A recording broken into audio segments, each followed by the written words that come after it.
জরুরি তলবে তিনি ইংল্যান্ডে ছুটে গিয়েছিলেন। তলবটা ছিল তারেক রহমানের পক্ষ থেকে। বলছি বিএনপি নেতা সালাউদ্দিন আহমেদের কথা। সাম্প্রতিক সময়ে বিএনপির রাজনৈতিক কর্মকাণ্ড দেখে মনে হচ্ছে তারেক রহমান সবথেকে বেশি আস্থা রাখছেন সালাউদ্দিন আহমেদের উপরে, এবং অনেকে বলেন যে বিএনপির নির্বাচন পরবর্তী সম্মেলনের মাধ্যমে সালাউদ্দিন আহমেদই পরবর্তী মহাসচিব হতে চলেছেন।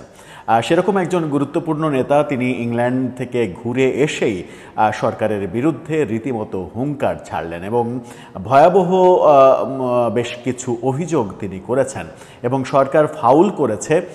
খেলায় রেফারি হিসেবে দায়িত্ব পালন করার সময় নিজেই গোল দিয়ে দিয়েছে, সেটা একটা ফাউল এবং এটা অমার্জনীয় একটা ফাউল, সেরকমটা বলার চেষ্টা করেছেন। হঠাৎ করে গতকালকে যখন আমরা বিএনপির স্থায়ী কমিটির মিটিংয়ের ফলাফল নিয়ে আলোচনা করছিলাম যে তারা স্থায়ী কমিটির মিটিংয়ে এরকম সিদ্ধান্ত নিয়েছে যে সরকারের বিরুদ্ধে খুব একটা আক্রমণাত্মক কথা তারা বলবে না, সরকারকে সহযোগিতামূলক আচরণ করবে, কিন্তু আমরা একদিনের মাথাতেই দেখলাম যে সালাউদ্দিন আহমেদ রীতিমতো বিস্ফোরক মন্তব্য করলেন এবং সরকারকে কাঠগড়ায় দাঁড় করালেন।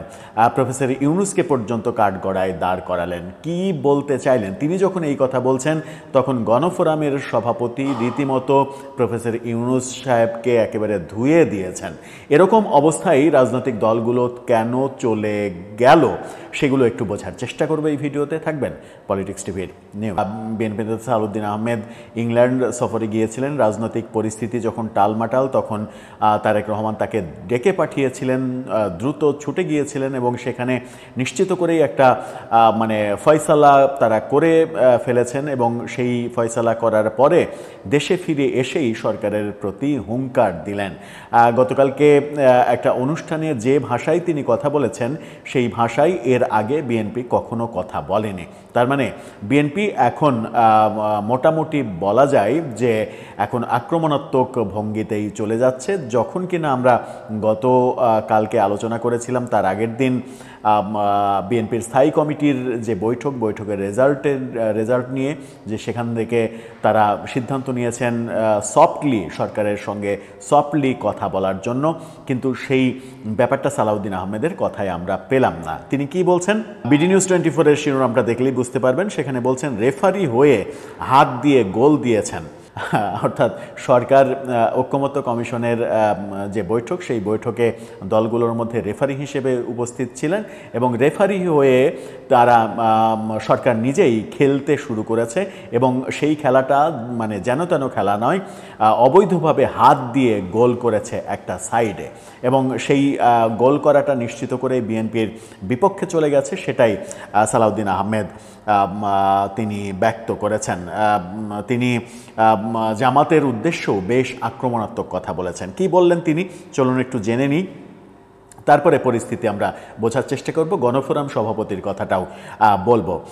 অন্য একটি রাজনৈতিক দল দিয়ে আহ্বান জানানো নিয়ে প্রশ্ন রেখে বিএনপির স্থায়ী কমিটির সদস্য সালাউদ্দিন আহমেদ বলেছেন, অন্তর্বর্তী সরকারের প্রধান উপদেষ্টা ডাকলে তার দল যে কোনো বিষয়ে আলোচনার জন্য যাবে, কিন্তু তার প্রশ্ন হচ্ছে অন্য দলকে দিয়ে কেন ডাকানো হচ্ছে, যখন জামাত বিএনপিকে ফোন দিয়ে আলোচনায় বসার জন্য আহ্বান জানিয়েছিল আমরা জানি। তিনি বলেছেন, আমরা মনে করেছিলাম জাতীয় ঐকমত্য কমিশন রেফারির ভূমিকা পালন করবে, অন্তর্বর্তী সরকার অত্যন্ত নিরপেক্ষভাবে তার দায়িত্ব পালন করবে, এটা মনে করেছিলাম। তত্ত্বাবধায়ক সরকারের ভূমিকা পালন করবেন এরকমটাও ধারণা ছিল, অথচ এখন আপনারা রেফারি হয়ে হাত দিয়ে একটা গোল দিয়ে দিয়েছেন। এখন বলছেন রাজনৈতিক দলগুলোকে সিদ্ধান্ত নিতে হবে 7 দিনের মধ্যে, না হলে আমরা সিদ্ধান্ত নেব। আমরা আপনাদেরকে সমর্থন করব ওই একটা সীমারেখার মধ্যে, যেটা তিনি এর আগে বলেছিলেন বৈঠকে। আর যদি মনে করেন যে আরেকটি রাজনৈতিক দল দিয়ে আমাদের আহ্বান জানাবেন আলোচনার জন্য, তারা কারা? অন্তর্বর্তী সরকারের প্রধান উপদেষ্টা যদি আমাদেরকে আহ্বান জানান কোনো বিষয় নিয়ে আলোচনা করার জন্য, আমরা সব আলোচনায় সবসময় আগ্রহী যাব। তবে অন্য একটি রাজনৈতিক দল দিয়ে আহ্বান জানানো নিয়ে আপত্তি তার।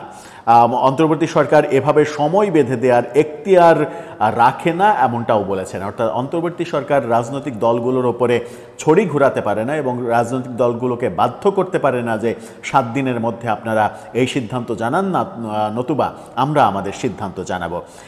তিনি বলেছেন, আপনারা কোনো নির্বাচিত সরকার নয়, এটা আপনারা যেন সবসময় মনে রাখেন। আপনাদের এরকম কোনো এখতিয়ার নেই আমাদেরকে আদেশ করার যে 7 দিনের ভেতরে আপনার সিদ্ধান্ত না হলে আমরা সিদ্ধান্ত নেব। এত শক্তি প্রদর্শন আপনাদের বোধহয় মানায় না। ভয়াবহ কথা, খুবই সাবলীল, সুন্দর, পরিশীলিত ভয়াবহ কথাটা সালাউদ্দিন আহমেদ এই প্রথম, নট অনলি সালাউদ্দিন আহমেদ, এই প্রথম বিএনপির তরফ থেকে এই রকমের হার্ডলাইনে যে কথাবার্তা বলার ব্যাপারটা আমরা দেখলাম। জামাত ইসলামকে উদ্দেশ্য করে তিনি বলেছেন, আপনারা 71 সালে উল্টো দিকে যাত্রা করেছিলেন, 47 সালে বিপরীত দিকে যাত্রা শুরু করেছিলেন, জাতীয় পার্টির হাত ধরে হোসেন মোহাম্মদ এরশাদের সহচর হয়েছিলেন, আপনারা আবার আওয়ামী লীগের হাত ধরে পুনরুত্থান চান। কি পরিণতি হবে আল্লাহ মালুম। মানে জামাত আওয়ামী লীগের হাত ধরে পুনরুত্থান চাচ্ছে, এরকম অভিযোগও তিনি করছেন। তিনি বলছেন, আপনারা যা শুরু করেছেন তাতে উৎসাহিত হবে পতিত ফ্যাসিস্ট, তাতে উৎসাহিত হবে বাংলাদেশে অন্য যে কোনো রকমের অগণতান্ত্রিক শক্তি। যদি আপনারা বলতে চান যে আপনারা খেতে পারবেন না, সেজন্য বাড়া ভাতে ছাই ছিটিয়ে দেবেন, সেটা বাংলাদেশের মানুষ কখনো গ্রহণ করবে না, সেই সুযোগ দেবে না। জামাতের নায়েবে আমির আবদুল্লাহ তাহেরের দিকে ইঙ্গিত করে তিনি বলেছেন, আপনারা ঘি খেতে চান, খান, কিন্তু আমরা বাংলাদেশের গণতন্ত্র প্রতিষ্ঠার জন্য রাজপথের এই ময়দানকে অগণতান্ত্রিক পদ্ধতিতে আর উত্তপ্ত হতে দেব না। আপনারা বলেছেন যে 11ই নভেম্বর পর্যন্ত আলটিমেটাম কারা দিচ্ছে সরকারকে? সরকার তো আপনাদের পক্ষে সুপারিশ দিয়েছে, জাতীয় ঐক্যমত্য কমিশন তো আপনারা যা চান তাই দিয়েছে, সেজন্য আপনারা তো তার সুর মিলিয়ে কথা বলছেন। এই যে কথাগুলো, অর্থাৎ ডাক্তার আবদুল্লাহ তাহেরের যে ঘি, মানে সোজা আঙ্গুলে ঘি না উঠলে আঙ্গুল বাঁকা করব, ঘি আমাদের চাই, এই যে মন্তব্য করেছিলেন, সেটাকে ব্যঙ্গ করে তিনি আরও বলেছেন যে ঘি খেতে চান ঠিক আছে, কিন্তু ধার করা টাকা দিয়ে ঘি খাওয়ার যে নেশা, সেই নেশা বাদ দিতে হবে। সব মিলিয়ে সালাউদ্দিন আহমেদ যে তীব্র তির্যক মন্তব্য করলেন, সেটা বিএনপির প্রথমবারের মতো এরকম কঠোর অবস্থান আমরা দেখছি। তাতে করে এরকমটা ভাবার অবকাশ রয়েছে যে লন্ডন বৈঠকে তারা বোধহয় এই সিদ্ধান্ত নিয়ে ফেলেছেন যে এখন আর নরম ভাষায় সরকারকে সহযোগিতা করে যাওয়ার যে থিওরি, সেই থিওরিতে বিএনপি আর থাকবে না, কারণ বিএনপি হার্ড লাইনে যাবে। এই কথা যখন বিএনপির পক্ষ থেকে শুনছি, তখন গতকালকে গণফোরামের সভাপতি তিনি মন্তব্য করেছেন প্রফেসর ইউনূস সম্পর্কে যে আপনারা আলটিমেটাম দিচ্ছেন, বাধ্য করছেন, এটা করছেন, ওটা করছেন, এবং তিনি এটাও বলেছেন যে এই রাইটস আপনারা রাখেন না, রাজনৈতিক দলগুলোর উপরে ছড়ি ঘোরানোর রাইটস রাখেন না, এর জন্য আপনাকে একদিন জবাবদিহি করতে হবে, আপনাকে একদিন কাঠগড়ায় দাঁড়াতে হবে। এই ধরনের ভয়াবহ রকমের মানে মন্তব্য গণফোরামের সভাপতিকে আমরা গতকালকে করতে শুনেছি। তার মানে বিএনপি এবং তার মিত্রপক্ষ যারা আছে, তারা এখন সম্ভবত হার্ড লাইনে যাচ্ছে। অর্থাৎ জামাত এবং তার মিত্ররা, 8টি ইসলামিক দল, তারা যখন 11 তারিখ পর্যন্ত